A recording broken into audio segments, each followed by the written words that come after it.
Good evening, everyone. We're here for the last of the 3 prediction shows tonight. We're going with the main event of the top rank card in Vegas this weekend. It's the heavyweights. Richard Torrez Jr.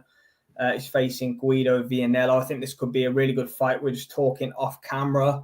Torrez Jr., obviously an accomplished amateur. I think Olympic silver medalist, lost out to Bakhtadir Jalolov, who, make no secret about it, is coming very, very much so for the heavyweight championship of the world in, I think, all of our opinion. Jalolov actually flattened him, and I think it was like the world championships as well. It's like a viral knockout. I don't know if either of you have seen it before. But yeah, apart from Jalolov, he's a very successful amateur, Richard Torrez Jr.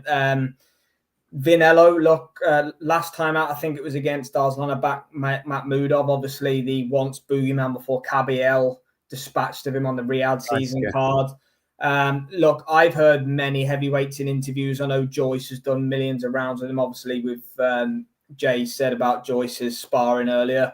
I think Tyson Fury's done loads of rounds with him. I've never heard anyone say anything other than that Vino would be a hard night's work for anybody. So I'm anticipating a good night and a good fight for this one, boys. Obviously, Troy Williamson, Jay on the undercard as well, which we'll keep a lookout for that. He's having probably butler service in the Bellagio as we speak, we reckon. Caesar's Palace, sorry, not Bellagio. Caesar's Palace. Oh, yeah, definitely be getting butler's service then. But yeah, boy, should be a decent fight. Yeah, I mean, it's the battle of the stereotypical names. Could you get a more Italian name than Guido Vianello? Yeah. But look, decent fight, decent test. I think, Guido, I think Ajagba stopped him, didn't he? Yes, he did. That's right. Other than that, I think he's unbeaten. I've heard the sparring stories. Apparently, he gives nightmares, but we've recently seen the king of sparring, the goat of sparring, get his ass handed to him, albeit ill-prepared for that. Mate, Billy's a subscriber. Just watch. I'm not going to start lying just because Billy might get upset. But no, what I mean is, sparring. I've told you before, my brother used to beat the British champion up.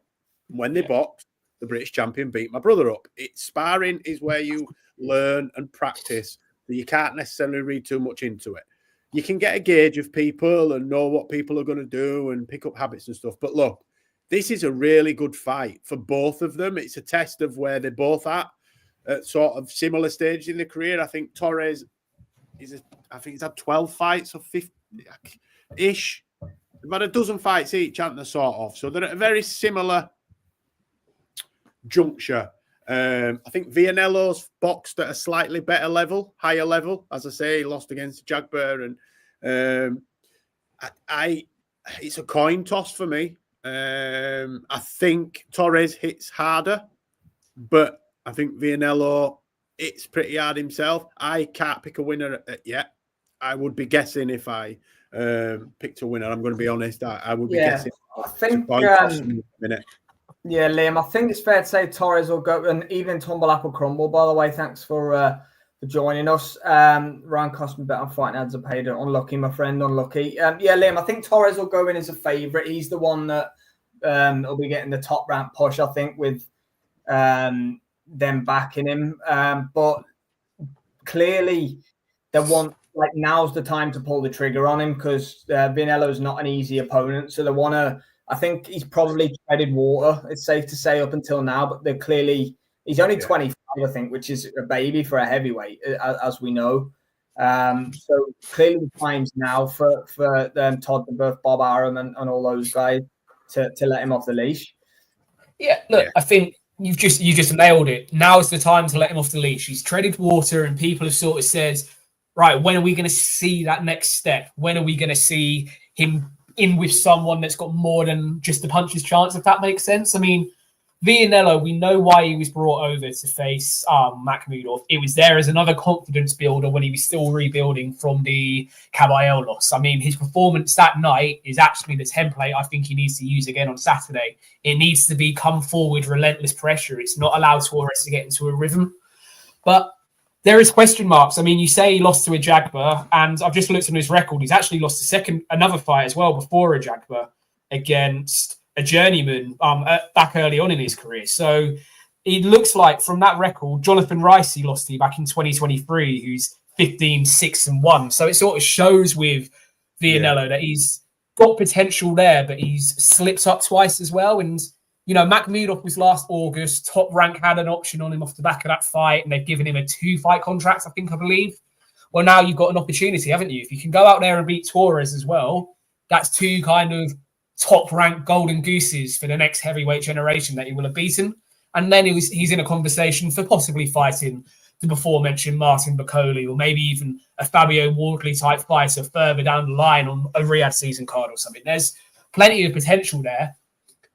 I just think with Torres, the danger is he's treaded water for too long the last couple of years. I mean, if we look back at his last few fights, you know, he's fighting regularly enough. He had 4 fights in 2024, but none of them, you look at the names, I mean, Brendan Moore, Donald Hainsworth. No, he hasn't fought no one.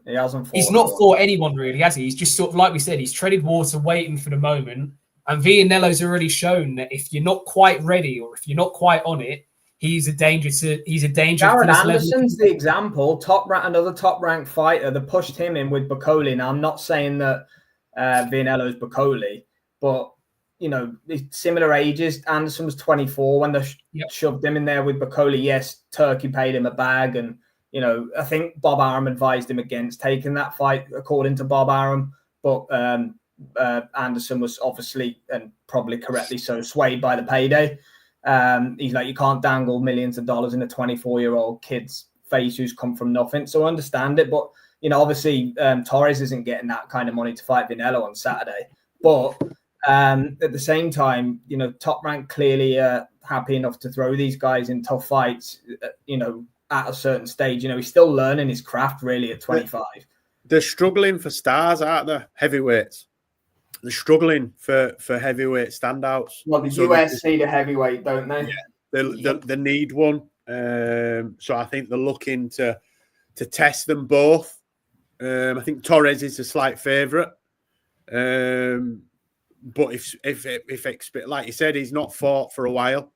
Inactivity could play a part in this fight. Vianello is the slightly more experienced, has tasted defeat, has boxed after defeats. You know, that also means something in fighting. I know there are fighters that go on and remain unbeaten, but that's not the case for 99.9% of fighters. And some fighters don't react well to being defeated, you know, when everyone's praising them and they've got them up on a pedestal. And Torres is at that point at the moment. You know, he's the golden boy and he's the big fish. As I said, I'm struggling to pick a winner at the minute.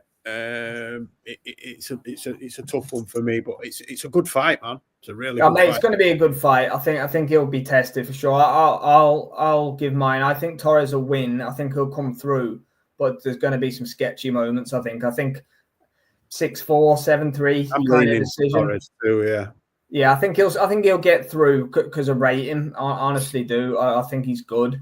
Do I think he's, you know, the next big American thing? We haven't seen enough yet to know that.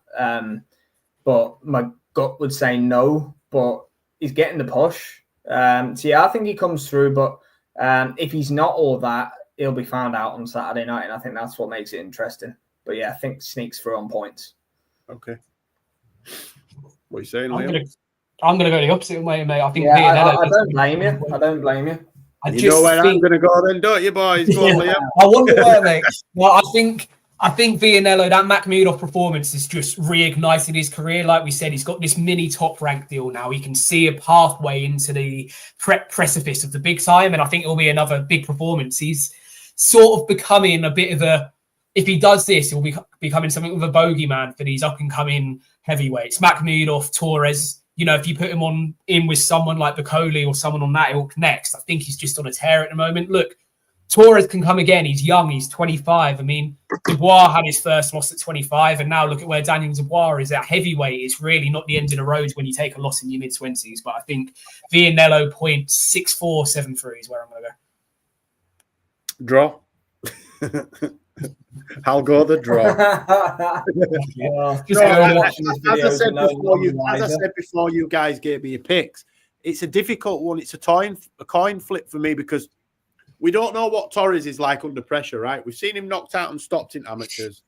We've seen Vianello beaten and stopped in the pro game. It's how what Torrez is like when it's not going all his own way. It's all well and good on the front foot, fighting guys and that you're meant to beat. This is a 60-40, maybe even a 50-50 fight. So I'll know more after 2 or 3 rounds once he's been cracked on whiskers, see how he takes it, see how he takes the pressure from somebody that can actually fight at a similar ilk to himself. You know, they can all fight, but when you're fighting someone that you're expected to beat, you know they're not as good as you, and then that gives you that extra confidence. Yeah. He's not going to have that going into Saturday night. For the first time, he's going into a bit of the unknown, and it might have a little bit of self-doubt. I'd like to see what he's like after 2 or 3 rounds. I might change my pick, but initially I'm going to go with a draw because I just can't pick. And I think it's a pick'em. I think it's more of a pick'em than Top Rank believe it. I think they're giving Torrez this fight for a reason, but you look, Vianello's already shown them that he's got the template to beat these style of heavyweights, and I'd say Torrez likes to fight a bit similar to Makhmudov. He likes to stay on the back foot and kind of pick his shots, doesn't he? Whereas Vianello will set a pace and sit on his chest all night, won't he?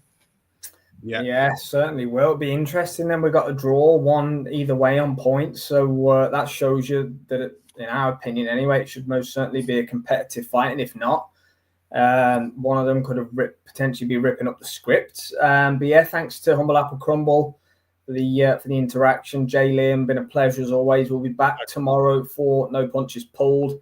Preview the fights in a bit more depth. The boys got straight talk on Jay's Fight Talk YouTube channel. Liam's Fight Night Picks. You'll be back this week, will you? Yep. Yes. Fantastic. Show me out Wednesday. Yep. Perfect. So that's Wednesday too. So plenty on. We'll catch up with everyone tomorrow night for No Punches Pulled. See you then. Cheers, guys.